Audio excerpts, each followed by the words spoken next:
Okay, so it was the third, fourth place playoff in the Rugby World Cup between England and Argentina. It's finished 26 points to 23 to England in a thrilling encounter. It was basically 50-50. One missed kick has proven crucial from Nicolas Sanchez late on in the second half. Otherwise, we would probably still be watching the two sides play into extra time. Um, Early on, however, the first 15 or so minutes, England were at that point looking like they were going to run away with it. That first period of the game, and then focus as the first half wears on, and then the Kubeli try, possibly one of the tries of the tournament, with all the Argentinian players involved in some way, shape, or form, either at clear out handling skills, the multiple phase play.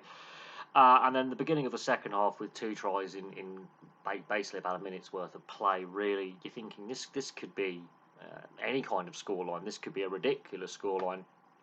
And then the game sort of drifted all over the place. I think the pace of the game had an impact on the last 10, 15 minutes or so. I think, the game was played at a ridiculous pace. First half flew by, and the first 25 minutes of the second half flew by, and then the game lost structure completely. And then the intensity goes all over the place. There's bouts of intensity, and there's a lot of poor kick choices, poor tactical choices by both sides. Massive hits were going in. There was brutality in the tackle area.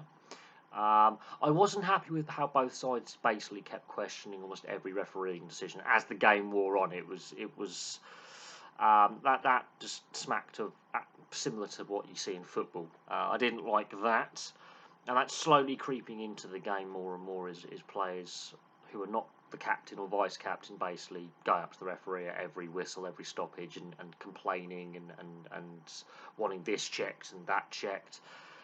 World Rugby have unleashed a can of worms with that TMO review system.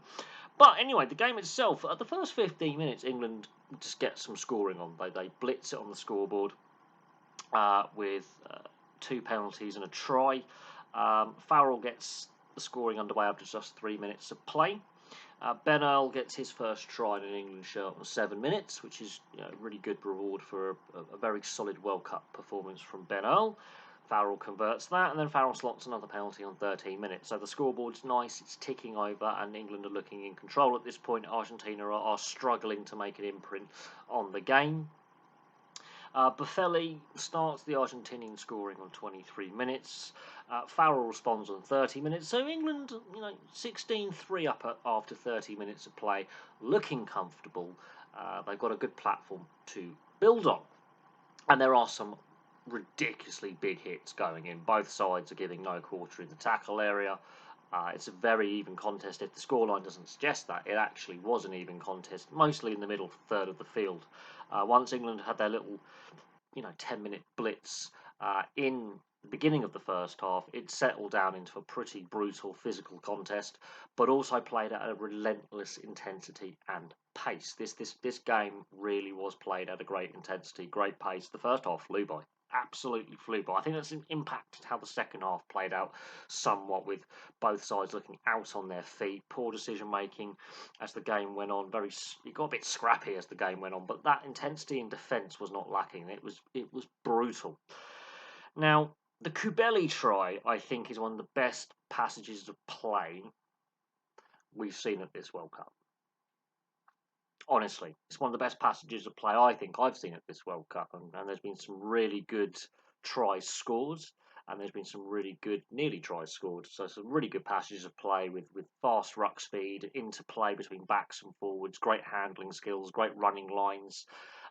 Almost every Argentinian player at some point, be it with passing, run, dummy run, clear out, is involved in Kubeli's try. It's a team try.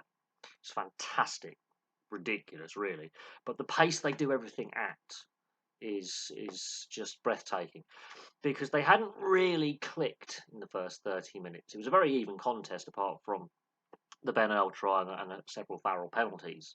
For the most part, it was an arm wrestle, played at a high intensity and high pace, but that Kubeli try just opens the game up and is a massive momentum swing. Now, Buffelli converts that, and so Argentina going 16-10 down at half time. Then the second half, obviously, you come out. Santi Carreras, that is a brilliant individual try. Poor attempts at tackling by the England defenders. Let's be honest, they're just sticking arms out. He Santi Carreras and his brother on the wing, the other Carreras, they've had brilliant games.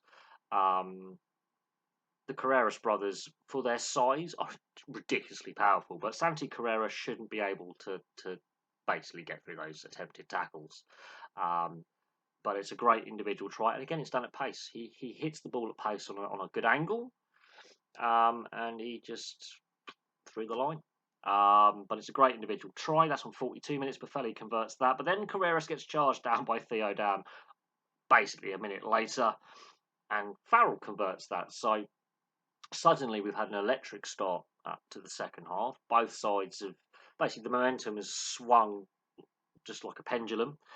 Then Buffelli, not long after that, slots another penalty on 49 minutes from distance. He gives it an absolute. He cleared that with a fair bit of distance. If he was 60 metres out, I think he would have cleared it. Absolute cannon of a shot. And then the scoring dies down, and the intensity, I think, is dropped out of the game a little bit. Both sides look absolutely out on their feet. Let's be honest, both sides are starting to feel the pace of the game. Very intense game. Farrell slots a penalty on 64 minutes. Nicolas Sanchez comes on. He slots a penalty on 67 minutes. He would miss a key penalty about 70, 75 minutes. Misses a penalty, just hooks it slightly. And that has proven crucial because Sanchez's only successful kick on 67 minutes is the end of the scoring. So it's 26-23. Now, as the game wears on, the game becomes a bit scrappier. There's no control from either side. There's a bit of pettiness getting in the game, a bit of cynicism getting in the game. Both sets of players consistently berating the referee and his officials, wanting this checked and that checked, and never happy with a decision. Started to look like a football match a little bit with the players' reactions to the on-field officials' decisions. Didn't like that. But ultimately, England hold on, which is what they couldn't do against South Africa in the semi-final. Now, things I took out the game. Henry Arundel touched the ball once. I think England got some of their tactics wrong in midfield. I think they should have gone with Ford and Farrell both starting and gone with one ball running centre because Arundel is clearly the Argentinians weren't kicking to him. They know what he brings in attack, ball running, but tactically England didn't use him very well. But he also didn't look for work. Now, he's not the biggest man in the world when it comes to back three or outside backs, but you look at Carreras on the Argentinian wing, he's even smaller and he was knocking players over. So I don't know what happened there, but he touched the ball once, he shanks a kick, and then because all the England forwards are offside, it gives away a penalty. I think that's the penalty that Buffelli smashes over, so that was his only real impact. I think he made a couple of tackles and got involved in a couple of rucks, and then he's hooked off. So I think that surprised me a little bit. I think Marcus Smith at fullback. How long does Borthwick long term continue with that experiment? Considering that George Ford is still, I think, he's in his prime as a fly half. Farrell, okay, maybe his international career doesn't have much left in the tank, but Marcus Smith, he got knocked over a few times defensively at fullback. While he's brave and wants to make tackles, that isn't his position. That's not his position. He's better in the fly half role. I understand, experimenting. I understand this team's in transition, but that one was a bit of an eyebrow raiser.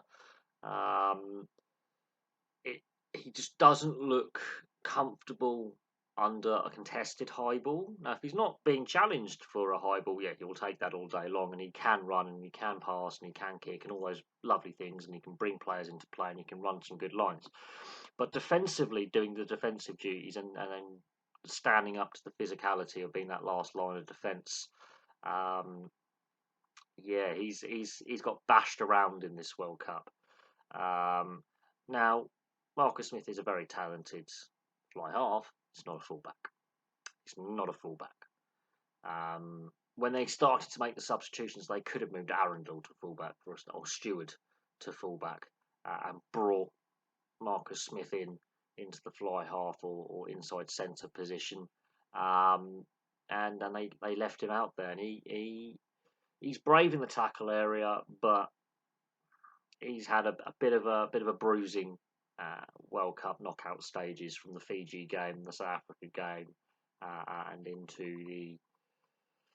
into this third, fourth place playoff. He's been bashed around a little bit. It's been a baptism of fire. He doesn't play there for club, so it's an interesting one. But we'll see what happens. But England and Argentina, I think slightly underperformed at points in this World Cup. They weren't consistent enough. England, I think, overachieved in this World Cup, considering where they were in the warm-up games. But I think both sides can be pretty happy with their efforts